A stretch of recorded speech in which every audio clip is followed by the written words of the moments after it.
Good morning, everybody. Happy Friday to you. It is the end of another good week and the end of a good week in the Word. We are in the book of Psalms now. We finished Romans and now we're going verse by verse through the book of Psalms. We've been dipping in and out of Psalms this whole time in 10 with Tim. And so today we're in Psalm 126 and 127. I love these. Psalm 126 and 127. How you doing? Are y'all good? You doing okay? Have you read? Have you read these? Because they're just so good. I love 126. We've talked about it before. I preached this passage. I just think it's beautiful. I guess the well-known verse from this psalm is, "Those who plant in tears will reap with shouts of joy." I love that. The harvest shouts of joy.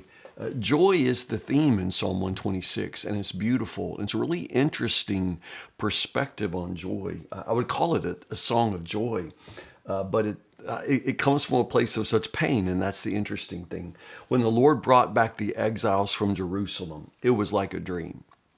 I just love that phrase. I love that idea. I love the reality of that. Have you ever had one of those moments in your life when you're like, pinch me, I must be dreaming?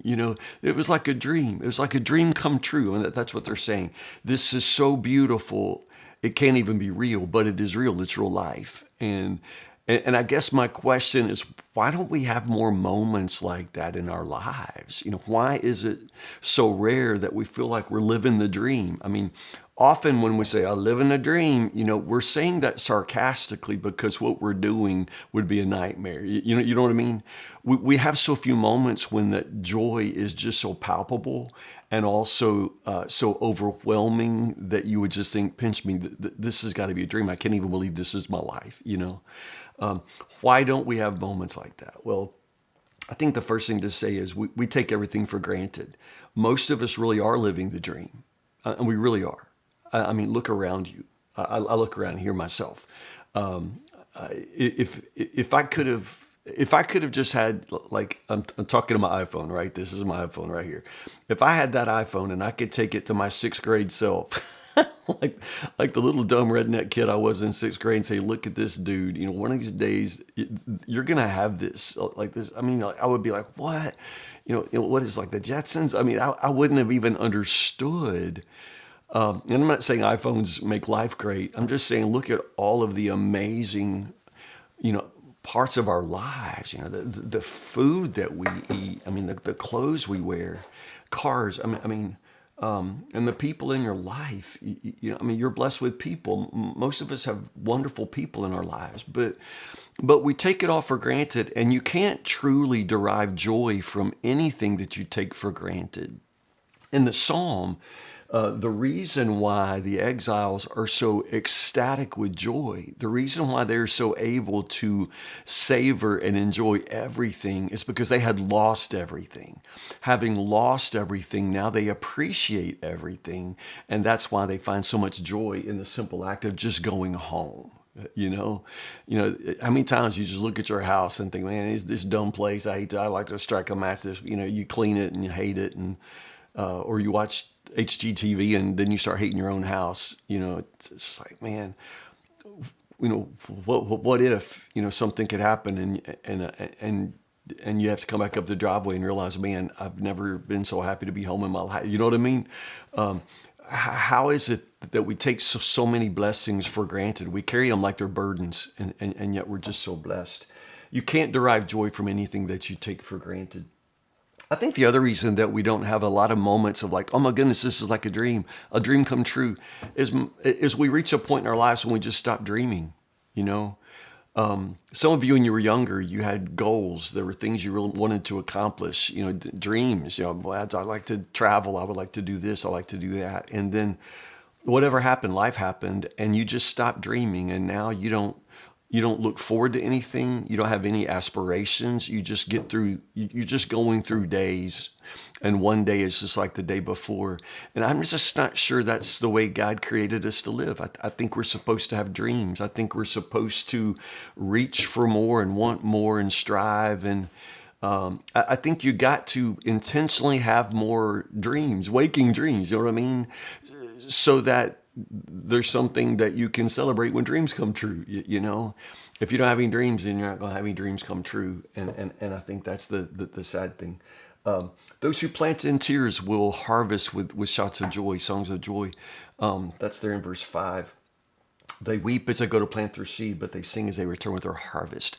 It's this real interesting paradox, the way laughter and tears often come from the same place. You know what I mean by that? The very same things that bring us such sorrow also bring us great joy. You know, that's why, the exiles, when they're driven out of their homes, it's shattering and sorrowful. And there's a long season past that where they long for home. But then when they return home, you see, it's that same, it's the home, the love for their home, which brought both the sorrow and the joy. Laughter and tears often come from the same place, and I think we forget that. And that's why you have to keep hope alive. I think that's what it means when it says you plant in tears. You're keeping hope alive, recognizing that I still got to plant, I still got to harvest. You still got to get on with life, even when you're in a difficult season, even when things seem hopeless. You have to get on with the business of hope, recognizing that my pain isn't a reason not to engage with life. My pain, I'm going to engage with life. I'm going to live my life. I'm going to dream dreams. I'm going to hope for better things. I'm going to get out there and get after it. Not so much despite my pain, but trusting that God's going to do something beautiful with it. I'm going to plant in tears today, trusting that tomorrow I'm going to reap a harvest of joy.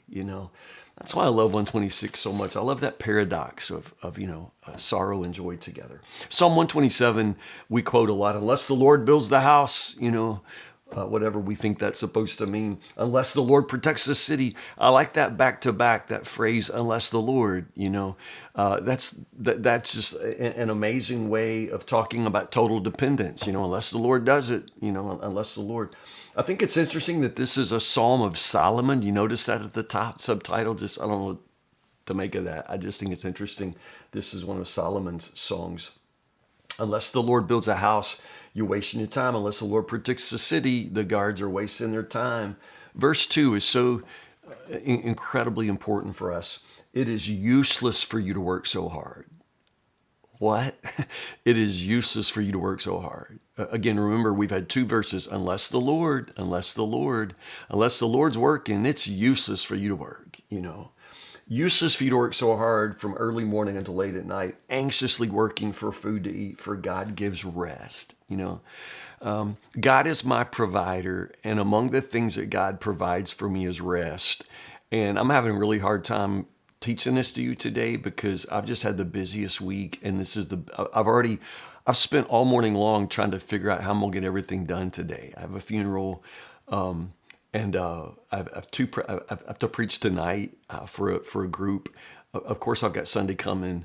I spend so much time anxiously working just to try to get things done.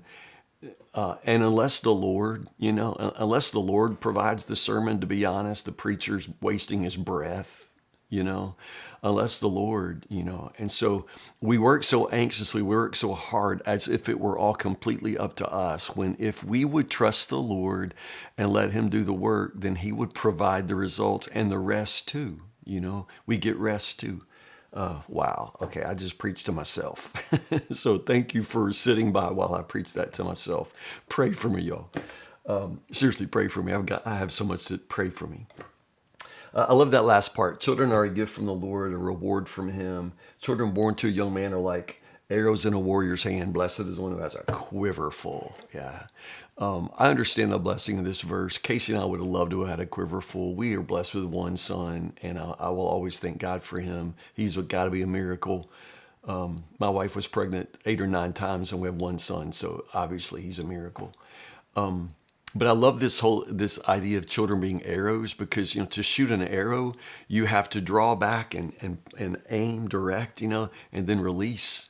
And I think those are sort of the stages in parenting, that drawing back, for the longest time, you get to pull your children close to yourself, and that's when you have them. But during that time, you have to direct them. You have to point them in the direction that they need to go. And so often parents just draw back. We hold them close and we love them and we pamper them and we spoil them, but we don't manage to direct their lives in the direction they're going to go. Because one of these days, and here's the key, one of these days you're going to have to release them. The whole idea of an arrow is that you draw back and release.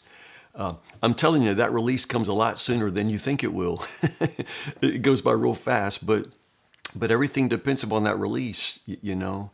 And some of us have not learned how to let go. Some of us never managed to draw back and point. So when it's time to release, we just release them and ourselves into this chaos. Whereas if we were careful the whole time and intentional, we would have drawn back, pointed, and then released them in time and in trust. And that's the way the Lord intends it. I just love that. How joyful is the man who has a quiver full. He will not be put to shame when he confronts his accusers at the city gates. I just love that. Aren't those good Psalms? Man, those are just such good Psalms. For Monday morning, Psalm 128 and Psalm 129. All right, two more Psalms. Psalm 128, Psalm 129. We'll do Psalms all next week. And then, like I said, I think we'll go to the book of Revelation for a while. Good? Good. All right. I will see you Sunday morning, either here at Woodburn, 8, 9:30, and 11, preaching a sermon called The Sunday After Easter, because it's the Sunday after Easter, talking about doubting Thomas. And then if I don't see you then, I will see you Monday morning, Lord willing, 10 o'clock for 10 with Tim. Have a good weekend. I love you so much.